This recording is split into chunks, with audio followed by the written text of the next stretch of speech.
ఐగిరి నందిని తర్వాతి భాగంలోకొచ్చేసాం. అయితే నేను మొత్తం అన్ని శ్లోకాలు చెప్పడం లేదు. ఎందుకంటే దానికి చాలా టైం పడుతుంది. దాదాపు 5, 6 నెలలు పట్టేలా ఉంది. కాబట్టి ఫస్ట్ కొన్ని చరణాలు చెప్పి ఇప్పుడు లాస్ట్‌కొచ్చేసాను. లాస్ట్ పెట్టమని చెప్తున్నాను ఇవాళ. ఎందుకంటే ఎక్కడైనా పెర్ఫార్మ్ చేయాలి అనుకున్న వాళ్ళకి ఇదొక్కటే అయితే ఇంకా చాలా పాటలు నేర్చుకోవాలని ఇంట్రెస్ట్ ఉంటుంది కదా! దానికోసం దీన్ని ఇంకొక చరణంతోటి దీన్ని ముగించేసేసి కొత్త పాటలోకి వెళ్ళొచ్చు అన్న ఒక ఉద్దేశంతోటి మాత్రమే ఈ పని చేయడం జరుగుతుంది.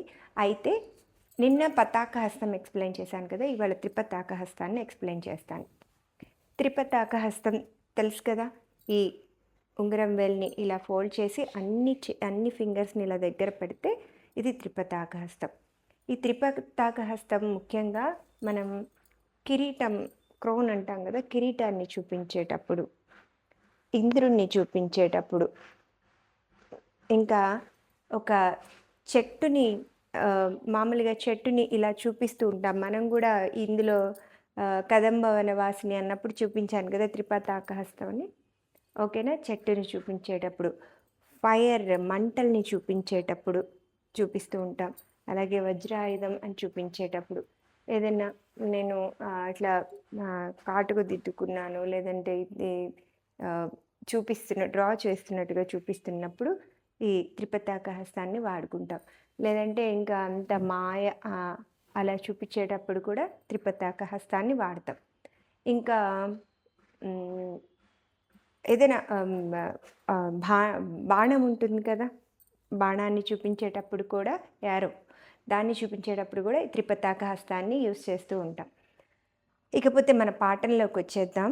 ఇవాళ తమ విమలేందుకులం వదనేందుమలం సకలం ననుకూలయతే కిము పురుహుత పురేందుముఖీ సుముఖీభిరసో విముఖీ క్రియతే మమ తు మఠం శివనామధనే భవతి కృపయా కిముతి క్రియతే జయ జయ హే మహిషాసురమర్దిని రమ్యకపర్దిని శైలసుతే. అంటే ఇక్కడ పదం అర్థం చెప్పాలి అంటే మళ్ళీ అదే మీనింగ్ వస్తుంది. ఇక్కడ పూర్తిగా చెప్పాలి అంటే అమ్మవారి ముఖం చంద్రుడి ముఖం కన్నా అందంగా ఉంది అని. విమలేందు ముఖం, చంద్రుడి ముఖం అంత ప్రశాంతంగా ఉంది. జ్ఞానాన్ని మనకి ఏదైతే ఈ అంటే కళల్ని కానీ, జ్ఞానాన్ని కానీ అమ్మవారి ముఖం చూస్తే కూడా మనకు వచ్చేస్తుందంట.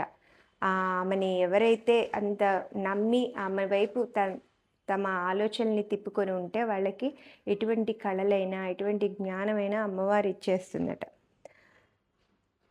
ఆమె ముఖం కిము పురోహిత పురేందుముఖి, ఆ ముఖం, ఆ నవ్వు ముఖం ఏదైతే ఉందో 1000 చంద్రులతో 1000 చంద్రుడి కన్నా అందంగా ప్రకాశంగా ప్రకాశిస్తుందంట. మేము కూడా శివుని ప్రార్థిస్తున్నాం. శివుని మఠంలోనే మతంలోనే ఉన్నాము. అమ్మా భవతి కృపయా, అమ్మా నా మీద కృప ఉంచు అని చెప్పనని ఇందులో మనం నేర్చుకుంటున్నాం ఈ శ్లోకంలో. ఓకే, ఇది ఎలా చేయాలి అనేది మనం ఒకసారి వీడియోలో చూద్దాం. ఇక్కడ తమ విమలేందు ముఖం, ఆ ముఖం ఏదైతే ఉందో చూడండి. తమ అన్న దగ్గర పతాకహస్తం. ముఖాన్ని చూపించేటప్పుడు కూడా పతాకహస్తమే పైనుంచి కింద దాకా ఇలాగ. అంటే మనం ముఖం ఎలా ఉంటుందో అలాగే చూపిస్తాం. అలాగే చంద్రుడిని ఈ అర్ధచంద్రహస్తం, చంద్రకళ హస్తంతోటి మనం ఇక్కడ చూపించాం. తమ విమలేందు ముఖం, ఇది చంద్రుడిని చూపించింది ఇలాగా. జ్ఞానాన్ని, అన్ని రకాల కళల్ని మనకి ఇస్తుంది అని చెప్పినప్పుడు ఈ హస్తాలని మనం చూపిస్తున్నాం. అలాగే పురోహిత పురేందుముఖి బిరసో కిము పురోహిత పురేందుముఖి, ఆమె అందమైన నవ్వు ముఖం ఏదైతే ఉందో, నవ్వుని చూపించేటప్పుడు కూడా హంసాస్య హస్తాలు, నవ్వు ముఖం ఏదైతే ఉందో 1000 చంద్రుల్ని మించి ప్రకాశిస్తుంది అని చెప్పనని. 1, 2, 3, 4 అని ఇలా ఫింగర్స్ని చూపించి చంద్రుడిని చూపించి ప్రకాశిస్తుంది అని అలపద్మహస్తాలతోటి మనం చూపిస్తున్నాం. మమ తు మతం, మేము కూడా ఎవరిని శివుడిని మనం చూపించేటప్పుడు 2 అలా చూడండి. 2 అలపద్మహస్తాల్ని తెచ్చి ఈ చెయ్యి ఇలా పెట్టాలి. చూడండి. మనం సెకండ్ ఫోల్డ్ అనుకున్నాం కదా! ఈ ఫోల్డ్ ఇలా ఉందా? దానికి చెయ్యి ఇలా పెట్టాలి. అలాగే ఇది డోలాహస్తం. ఈ చెయ్యి ఎప్పుడైనా ఇలాగే పెట్టాలి. ఇలా పెట్టి లేదంటే ఇట్లా పెట్టి చేస్తూ ఉంటారు. అది తప్పు. శివుడి ముద్ర కరెక్ట్‌గా పెట్టాలి. ఓకేనా? శివుని ఆయన భజనే చేస్తున్నాం. ఆయన మతమే మమ్ము కరుణించు, మా మీద కృప ఉంచు అమ్మా అని చెప్పానని ఇక్కడ మనం చేస్తున్నాం ఈ శ్లోకంలో. ఒక్కసారి శ్రేయ చేస్తది చూద్దాం.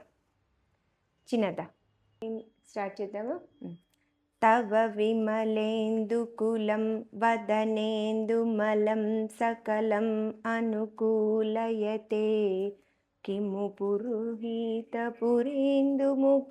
సుముఖీభిరసో విమక్రీక్రియతే మమ తు మఠం శివనామధనే భవతి కృపయా కిముతి క్రియతే జయ జయ హే महिषासुरमर्धिनि रम्यकपर्धिनि శైలసుతే.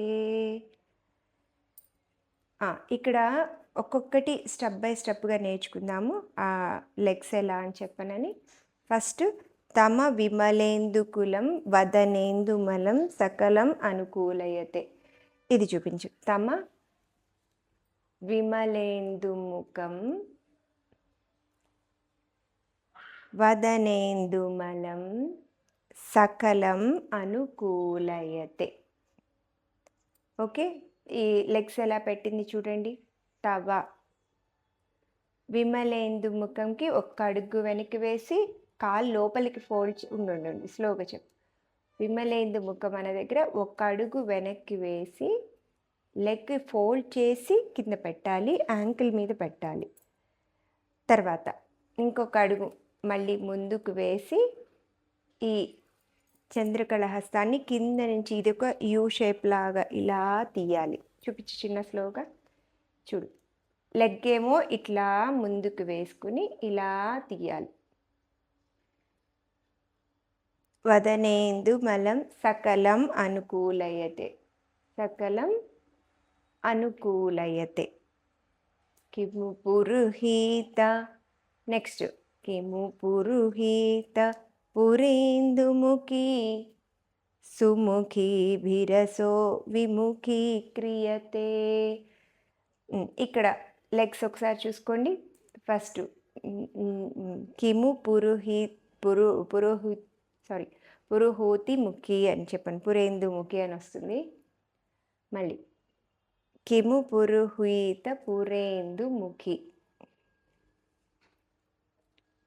కాలు వెనక్కి వేసుకొని ఒక కాలు లోపలికి లిఫ్ట్ చేయాలన్నమాట. చూడండి, 1.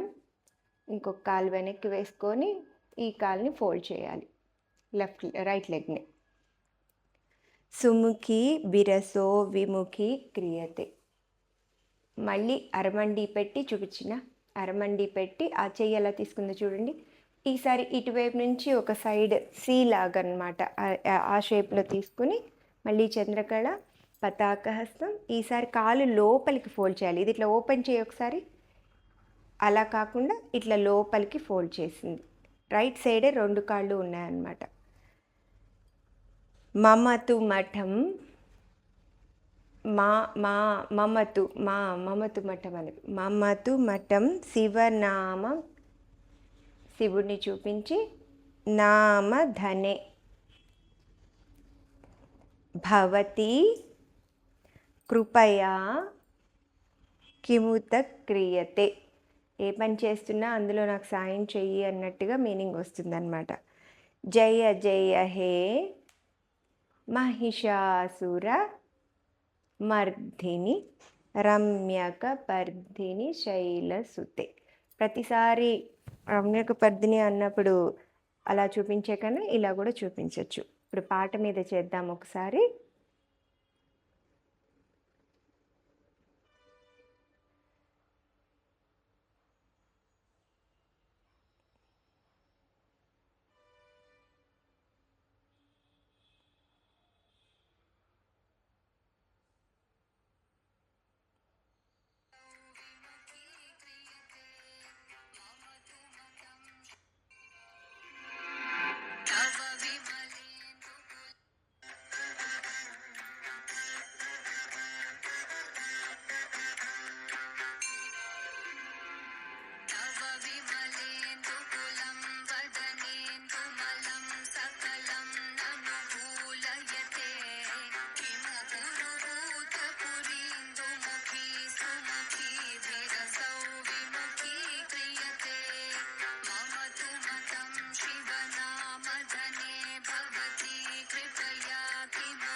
అది. ఇక్కడ శివుడిని భజన చేస్తున్నప్పుడు లెగ్స్ ఏంటనేది చెప్పడం మర్చిపోయాను చూడండి. 1, 2, 3, 4 1, 2, 3, 4 ఇది మీకు వెంటనే ఒకేసారి చూస్తే అర్థం కాదు. ఇందులో సెట్టింగ్స్‌లోకెళ్ళి ఇక్కడ ఈ సెట్టింగ్స్ అనేది నేను కొంచెం అది స్క్రీన్ షాట్స్ తీసి పెడతాను. సెట్టింగ్స్‌లోకెళ్ళి స్లో చేసుకుంటే తెలియని వాళ్ళని గూడా ఎవరైనా తెలిసిన వాళ్ళని అడిగితే చెప్తారు. 1.5, 1.8 అలా ఉంటుంది. ఆ! Playback speed correct. ప్లేబ్యాక్ స్పీడ్‌లోకెళ్ళి స్పీడ్‌ని తగ్గించి బాగా స్లో పెట్టుకొని చూడండి. బిట్ బై బిట్ మీరు చూస్తూ ఉంటే మీకు క్లియర్‌గా అర్థమవుతుంది. అంటే చాలామంది కాళ్ళు అర్థం కాలేదు అంటున్నారు. కాళ్ళు ఎలా అయినా వెంటనే రావు. మీరు చాలా సార్లు చూస్తూ ఉంటే చూసిన దాని ప్రకారం ఫాలో చేస్తే అది స్పీడ్‌లో ఉంటే మీకు అర్థం కాదు. మళ్ళీ చెప్తున్నాను ప్లేబ్యాక్ స్పీడ్‌లోకెళ్ళి చక్కగా బాగా స్లో చేసుకోండి. బాగా స్లో చేయండి. స్లో చేసి హ్మ్. చాలా బిట్ బై బిట్ ప్రాక్టీస్ చేస్తే మీకు ఖచ్చితంగా వస్తుంది. ఓకేనా? ఈరోజు ఈ ఎపిసోడ్ కంప్లీట్ చేసుకున్నాంగా రేపు ఇంకా పాట లాస్ట్‌లోకొచ్చేస్తున్నాము. అంటే మధ్యలో కొన్ని శ్లోకాలు విడిచిపెడుతున్నాను.